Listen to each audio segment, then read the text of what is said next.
মুখ্যমন্ত্রী যে মামলা, সেই মামলায় সুপ্রিম কোর্টে রাজ্যের অভিযোগ। এসআইআর এর তালিকা প্রকাশের আগের দিন উদ্বেগ রাজ্যের আইনজীবী। মুখ্য সচিবের ভোটাধিকার থাকবে কিনা তাই এখনো ঠিক নেই। সুপ্রিম কোর্টে উদ্বেগ প্রকাশ রাজ্যের আইনজীবী।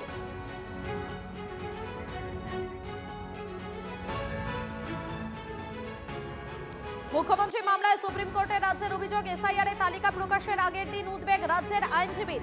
মুখ্য সচিবের ভোটাধিকার থাকবে কিনা তাই এখনো ঠিক নেই। সুপ্রিম কোর্টে উদ্বেগ প্রকাশ রাজ্যের আইনজীবী। মমতার মামলায় ফের কমিশনের বিরুদ্ধে সুপ্রিম কোর্টে রাজ্য। জুডিশিয়াল অফিসারদের কমিশনের প্রশিক্ষণ নির্দেশিকার বিরোধিতা রাজ্যে। সুপ্রিম কোর্টের নির্দেশ উপেক্ষা করে নির্দেশিকা জারি কমিশনের। অভিযোগ রাজ্যের জুডিশিয়াল অফিসারদের সন্দেহ করা বন্ধ করুন, এবারে এর শেষ হওয়া উচিত মন্তব্য সুপ্রিম কোর্টের। কমিশন বলছে ডোমিসাইল সার্টিফিকেট গ্রহণ করা হবে না। সুপ্রিম কোর্টে অভিযোগ আইনজীবী কপিল সিব্বলের। বিচারপতি জয়মাল্য বাগচি জানিয়ে দেন, যদি কোর্টের নির্দেশে এই ডকুমেন্ট গ্রহণ করার কথা বলা হয়ে থাকে তা খতিয়ে দেখতেই হবে।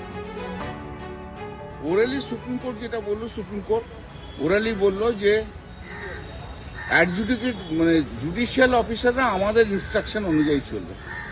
কে কি ট্রেনিং দিচ্ছে কি না দিচ্ছে সেটা দেখার দরকার নেই, কিন্তু অ্যাডজুডিকেশন আমাদের অর্ডারে যেসব ডকুমেন্ট রিলাই করেছি আমরা, যেসব ডকুমেন্ট বলেছি সেই অনুযায়ী হবে। অন্য কোনো ট্রেনিং এর কোনো ব্যাপার নেই, কারোর ট্রেনিং ওসব কোনো ব্যাপার নেই। শুধু ডকুমেন্টস কি কি অ্যাডজুডিকেশন হবে, ডকুমেন্টস কি কি আছে যা বলেছে আগে অর্ডারে সে অনুযায়ী হবে। সেকেন্ড, আমরা যেটা বললাম যে এরকম ফাইনাল ভোটার লিস্ট বেরিয়ে যাবে 28 তারিখে, তারপর যদি সাপ্লিমেন্টারি লিস্ট বেরোয় দেরিতে, তাহলে তো একটা অসুবিধা হবে। তখন ওরা ওরালি ইলেকশন কমিশনকে বলে দিল যে মুহূর্তে অ্যাডজুডিকেশন হবে তার যেদিনকে হবে সেদিনকে আপলোড করে দিতে হবে। কন্টিনিউয়াসলি এটা ডেলি এটা আপলোডিং চলবে। বিচারপতিকে যেন সম্মান করেন। প্রধান নির্বাচনের বাড়িতে গিয়ে পোস্টার ফেলে দিয়ে এসেছিলেন, পোস্টার লাগিয়েছিলেন, অশ্রাব্য কুশ্রাব্য ভাষায় কথা বলেছে তৃণমূলের লোকেরা, সব রেকর্ডে আছে। তাহলে আজকে ওটা দাদা প্রধান বিচারপতি করে কোকিয়ে উঠছেন কেন? আসলে এরা কোনোভাবেই এসআইআরটাকে হতে দেবে না। হলেই মরালো মৃত ভোটার, তারপরে ওই বহিরাগত সব বাংলাদেশি মুসলমান অনুপ্রবেশকারী, রোহিঙ্গা অনুপ্রবেশকারী, তাদের নাম দিতে রাখতে পারবে। সেই জন্য এইসব করছে। বাঙালি আর সহ্য করবে না। 26-এর নির্বাচনে তৃণমূলের বিসর্জনটা হবেই। বিজেপি যে পদ্ধতিতে এসআইআরটা করাতে চাইছিল, আসলে এসআইআর এর নাম করে তারা বাংলার বৈধ ভোটারদের নাম বাদ দিয়ে দিতে চাইছিল নির্বাচন কমিশনকে ব্যবহার করে। সেই জায়গাটাতে আটকে দেওয়ার জন্য আজকে এরকম অবস্থা তৈরি হয়েছে। এখন বারবার কি মুহূর্তে যদি তারা পরিবর্তন করে তাহলে তো মহা মুশকিল। সেই জায়গা থেকেই আমরা মনে করছি যে আমাদের এখানে করা উচিত। সেই জন্য আমরা আবার আদালতে দ্বারস্থ হয়েছি যাতে এসআইআর সুষ্ঠুভাবে করা যায়, কোনো বৈধ ভোটারের নাম বাদ না যায়। সেই জন্যই আমাদের এই প্রচেষ্টা। দেখুন, আগামীকাল এসআইআর এর তালিকা প্রকাশ। তালিকায় প্রায় 7 কোটি 8 লক্ষের নাম থাকবে। মীমাংসিত, অমীমাংসিত, বাতিল 3টি ভাগে বেরোবে নাম। শনিবার যে তালিকা প্রকাশ করবে নির্বাচন কমিশন, তাতে অ্যাডজুকেটেড হিসেবে তালিকায় থাকবে 60 লক্ষ নাম। তথ্যে অসঙ্গতি থাকা ভোটারদের নাম থাকছে 28-এর তালিকায়। অসঙ্গতি নিষ্পত্তি না হওয়া পর্যন্ত ভোট দিতে পারবেন না অমীমাংসিতরা। নাম দেখা যাবে কমিশনের 2টি ওয়েবসাইটে, eci.gov.in এবং ceowestbengal.wb.gov.in। এই দুটো সাইটে দেখা যাবে নাম।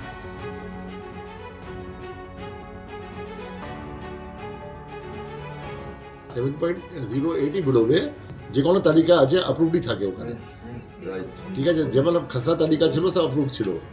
27/10 যে আমার তালিকা ছিল 7.66 crore অ্যাপ্রুভ ছিল। অ্যাপ্রুভ করার পরে ছাটাই হলো এএসডিডি, তারপরে 7.08 আছে।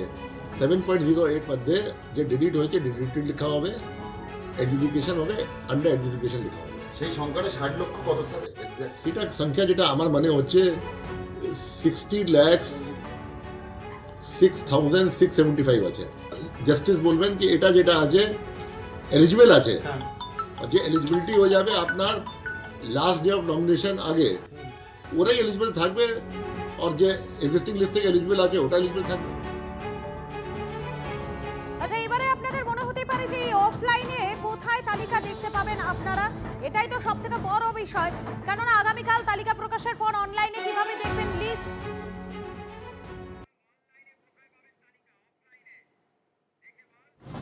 অফলাইনে কোথায় কোথায় তালিকা থাকবে, কোথায় আপনারা পেতে পারেন, সেগুলো আপনাদেরকে গ্রাফিক্যাল প্রেজেন্টেশনের মাধ্যমে দেখানোর চেষ্টা করছি। কমিশন নির্ধারিত সরকারি অফিস, সেখানে আপনারা অফলাইনে তালিকা দেখতে পারবেন। এর পাশাপাশি ডিএম অফিসেও আপনারা এই তালিকা দেখতে পাবেন। বিডিও অফিস, সেই বিডিও অফিসে গেলেও আপনারা এই এসআইআর এর যে তালিকা, সেই তালিকা দেখতে পাবেন। পঞ্চায়েত ভবনেও দেখা যাবে। অফলাইনে এই সমস্ত জায়গায় আপনারা তালিকা দেখতে পাবেন। কমিশন নির্ধারিত যে কোনো সরকারি অফিস, সেই সরকারি অফিসে আপনারা অফলাইনে এই তালিকা দেখতে পাবেন।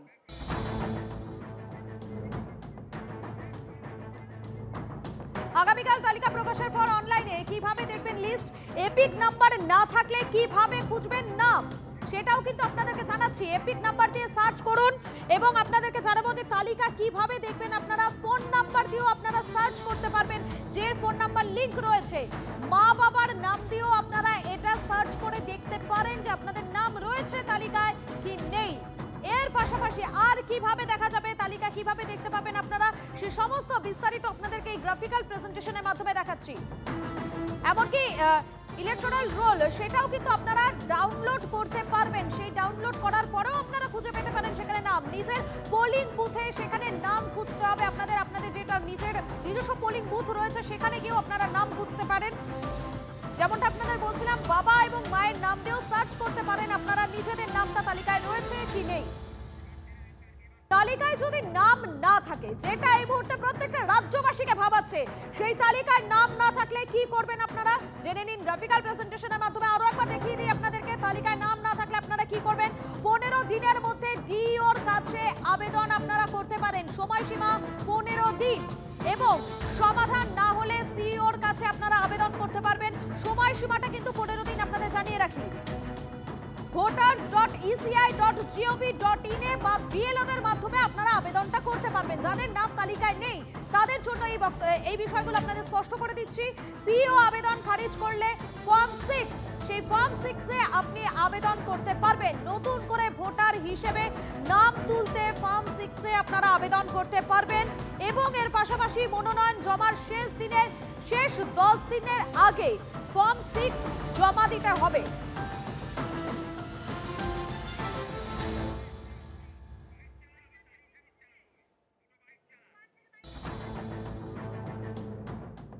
ওরা যদি কাউকে না জানিয়ে শুধু বিজেপির কথা শুনে বৈধ ভোটারদের বাদ দিয়ে রেখে দেয়, তো তাদের তো ভোট দিতে হবে। আমাদের শীর্ষ নেতৃত্ব গোটা বিষয়টা বিশ্লেষণ করছেন, নজর রাখছেন, আইনি সব দিক খতিয়ে দেখছেন। এই বিষয়ে এই মুহূর্তে সবিস্তার মন্তব্য করতে পারবো না।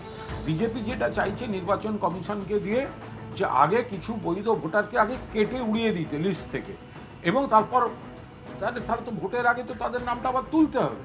তারা তো ভোট দেবেন যারা বৈধ ভোটার। আর বিজেপি চাইছে তাদেরকে জানতে পর্যন্ত না দিয়ে নামটা বাদ দিয়ে আগে প্রকাশ করে দিতে। এইখান থেকেই একটা প্রশ্ন তৈরি হয়েছে। কত নাম বাদ পড়বে আমি জানি না, সেটা নির্বাচন কমিশন বলবে। আমরা চাইবো কোনো নাগরিকের নাম যেন বাদ না যায় যিনি বৈধ নাগরিক। আর কালকে যেহেতু লিস্ট বেরোবে, সূচি বেরোবে, স্বাভাবিকভাবে কিছু মানুষ যারা ভারত বিরোধী তারা একটা গণ্ডগোল করার চেষ্টা করবে।